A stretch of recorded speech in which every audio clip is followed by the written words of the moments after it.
अब 12 रबीउल अव्वल आ रही है, बड़ी खुशी का दिन है, खुशी मनाना चाहिए। लोग घरों से निकलेंगे बड़े बड़े झंडे लेके और बड़े बड़े घर सजाएंगे, बहुत सारा रुपए लुटाएंगे। लेकिन इस बारहवीं शरीफ पे खुद से एक सवाल जरूर करना, क्या ये सब करने से आपके बच्चों की प्रोग्रेस हो रही है? क्या जो हमें नबी ने दीन दिया था, क्या हम उसे बचा पा रहे हैं? क्या इसी वतन अजीज मुल्क हिंदुस्तान में हमारे नबी के खिलाफ बदजुबानियाँ नहीं की गई? क्या हम उसे रोक पाए? क्या मस्जिदें गिराई गई, क्या हम उसे रोक पाए? क्या मदरसे खसाए गए, क्या हम उसे रोक पाए? जहाँ तहाँ मुसलमानों पे जुल्म हुआ, क्या हम उसे रोक पाए? क्या हम जुल्म के खिलाफ बोल पा रहे हैं? नहीं ना। जितना पैसा हम 12वीं शरीफ पे सरकार के नाम पे लुटाते हैं, इतना ही पैसा नबी का दीन बचाने के लिए अगर हम अपने बच्चों की तालीम पे खर्च कर दें, कोई बच्चा उसमें से वकील बन जाए, कोई बच्चा उसमें से जज बन जाए, कोई बच्चा उसमें से पार्लियामेंट में पहुंच जाए, तो किसी में हिम्मत है कि आपके नबी के खिलाफ बदजुबानियाँ कर ले?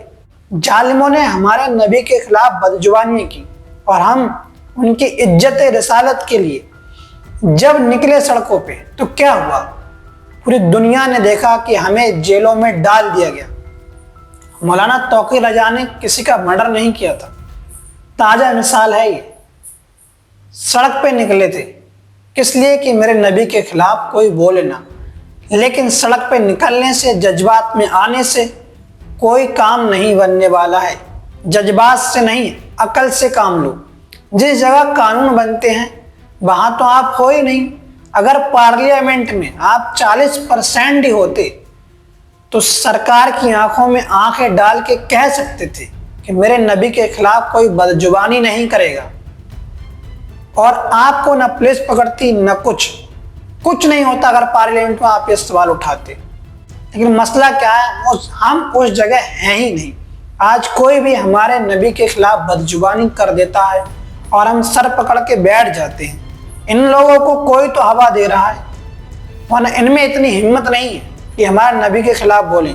और संविधान ने आपको पूरा हक दिया है कि आप चाहे प्रधानमंत्री बने, मुख्यमंत्री बने, जज बने, वकील बने, कुछ भी बन सकते हैं। हिंदुस्तान के संविधान ने तुम्हें सब हक दिया है, बस शर्त यही कि आप वहाँ तक पहुँचे तो। लेकिन हमें तो जाना ही नहीं, हम तो खुद में उलझे हुए हैं। कुछ लोग कहते हैं 12वीं शरीफ मनाओ, कुछ लोग कहते हैं कि 12वीं शरीफ मत मनाओ, आपस में ही लड़ते रहो। ऐसे ही लोग तुम्हारे नबी के खिलाफ बदजुबानियाँ करते रहेंगे। अगर तुम्हें वास्तव में अपने नबी की इज्जत और अपने नबी का दीन बचाना है तो अपने बच्चों को तालीम दो। आज हम गली में जाते हैं झंडा लेके, बड़े बड़े झंडे लेके, बड़ी खुशियां मनाते हैं। सरकार से परमिशन लेना पड़ती है कि हम यहाँ पर जुलूस निकालेंगे, तब जाके जुलूस निकालते हैं। सोचो, अगर तुम इक़्तिदार की कुर्सी पे बैठे हुए होते, किसी में हिम्मत थी तुम्हारे नबी को गाली दे सके? अगर तुम पार्लियामेंट में होते, 40% ही होते, ज़्यादा नहीं, किसी में हिम्मत थी? कानून बनते हैं पार्लियामेंट में, सड़कों पे कानून नहीं बनते हैं, और तुम सरकार से नहीं लड़ सकते। ये बात लिख के ले लो। जो सत्ता में आप उससे नहीं लड़ सकते बिना संविधान को हाथ में लिए, बिना संविधान को माने। जरा सोचो,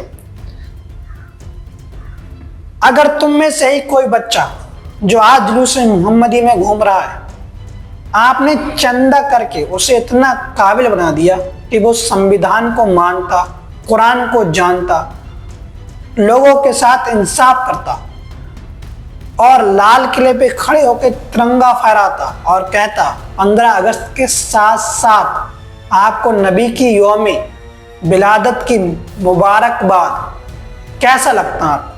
किसी में हिम्मत थी कि आपके नबी को गालियां दे सके? नहीं, किसी में इतनी हिम्मत नहीं होती। लेकिन मसला यह है कि हम उस जगह पे हैं ही नहीं। ये बात खुद से ज़रूर पूछना एक बार। 12वीं शरीफ मनाने जाओ, जुलूस लेके निकलो, तो ये सवाल अपने आप से ज़रूर पूछना।